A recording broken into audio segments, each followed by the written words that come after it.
In this video, I want to touch upon something really important, which is safety.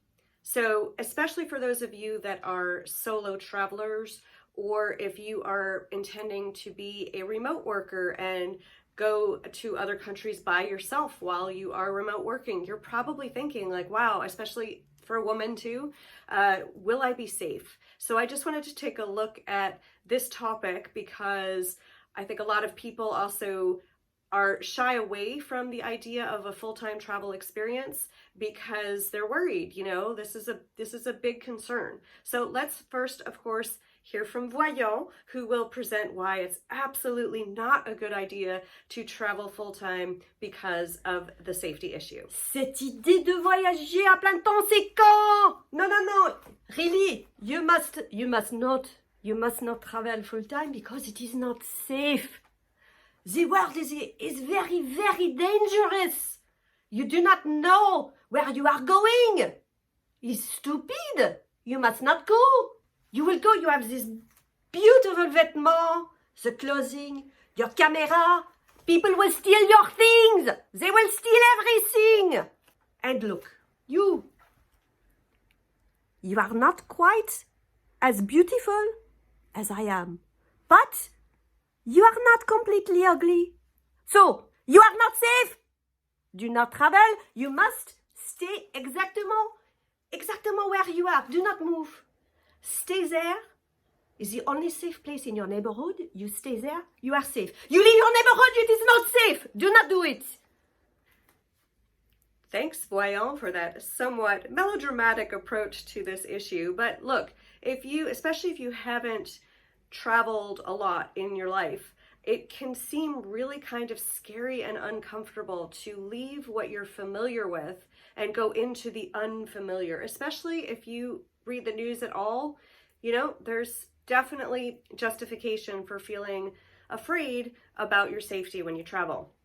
So now let's hear from Claire on this topic. I bet you're a bit clever, right? You're not completely daft, right? So look, you got to follow some rules. So if you ask like at the place you're staying or somebody local that you meet, like where are the places that maybe you shouldn't go that might be a bit dangerous?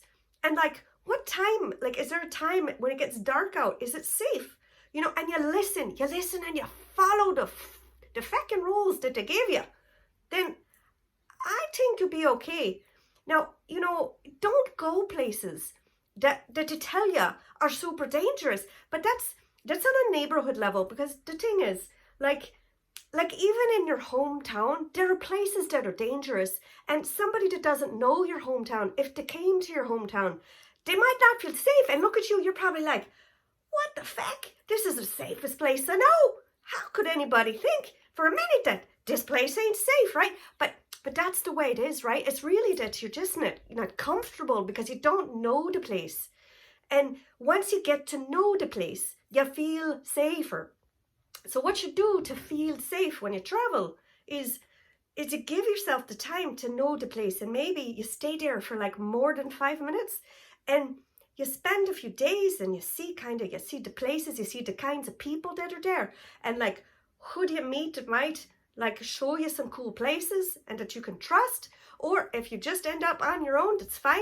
You just look at you feel, you get real in touch with your intuition and you feel the places that you like and you stay away from the places that don't feel right? So you keep yourself safe. If you go to a city, right, it has a bit of a reputation, right? You don't wear your feckin' camera like around your neck, and you don't hold your big fancy iPhone out for everyone to see, right? And don't be dripping with the gold from your ears and like your necklace and stuff. Like, be a bit smart, will ya? So like, if you follow some basic rules about safety, right, there's really nothing to worry about. All right, I hope you found some of Claire's thoughts helpful. And by the way, apologies for the background noise. So I am coming to you as someone that has solo traveled. I went by bus through a lot of South America. I lived in Cape Town by myself for 3 months. And so I've been to places, I was in Colombia, like places that we judge as dangerous. And I wanted to offer a few insights. So first of all, the people of a country are not their government. And when there are news reports of incidents and so forth, it doesn't mean that the entire country is a specific way. It means that there is an incident that happened in a location. For example, I remember when I was actually in Cape Town and my mom had seen a news report about an act of violence in South Africa, in an area of Cape Town. And when she told me she saw it, I realized, of course, you know, when you're not familiar with the geography of a city, it seems like, oh my gosh, like you're in danger because you're in that city. In fact, what I told her is, you know, it's like if she were in Manhattan and the incident happened in Brooklyn or Queens, there's just no correlation. They're very far apart, and that's how it was for me when I was in Cape Town. So don't buy into all of what the media says because, again, it doesn't apply to an entire country. Now, when you're in that country, like anywhere, there are good people and there are less good people. So, like Claire said, your intuition is a huge guidance point that you should rely on. If you feel at all like a person is maybe shady or the place or the thing they want you to do is not right, go with that. Your intuition is more important than basically anything. So always listen, even, and don't question it. Don't be like, but this person seems really nice. Why am I having this feeling? It's, I have this feeling. I'm out of here. So make sure that you do that when you're solo traveling. Also, definitely ask for guidance on those locations for sure that are not safe. And I mean, when I was living in Cape Town, I followed advice from people. I was back in my room by like 6 o'clock at night because I was told that's what you do. So, you know, and I was fine. So sometimes the rules that you have to follow to stay safe are uncomfortable or are, you know, disappointing maybe, but to stay safe, you just follow them. And it may also mean in certain places that you pay a little bit extra money. You might stay in a neighborhood that's a little bit more expensive.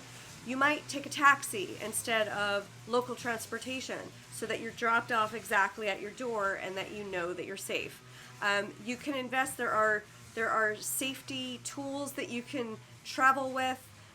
There are, like, if you are staying somewhere where there's a key in the door, you know, take your key out before you get there and look around and stick the key in the door. Certainly when there are certain places in the world, as I walked along, I was constantly looking around and seeing who was near me so that I could make sure that I was aware of my surroundings. Being aware of those things also makes you less of a target because you're kind of looking around, right? And you kind of eventually, the longer that you stay somewhere, you also tend to blend in.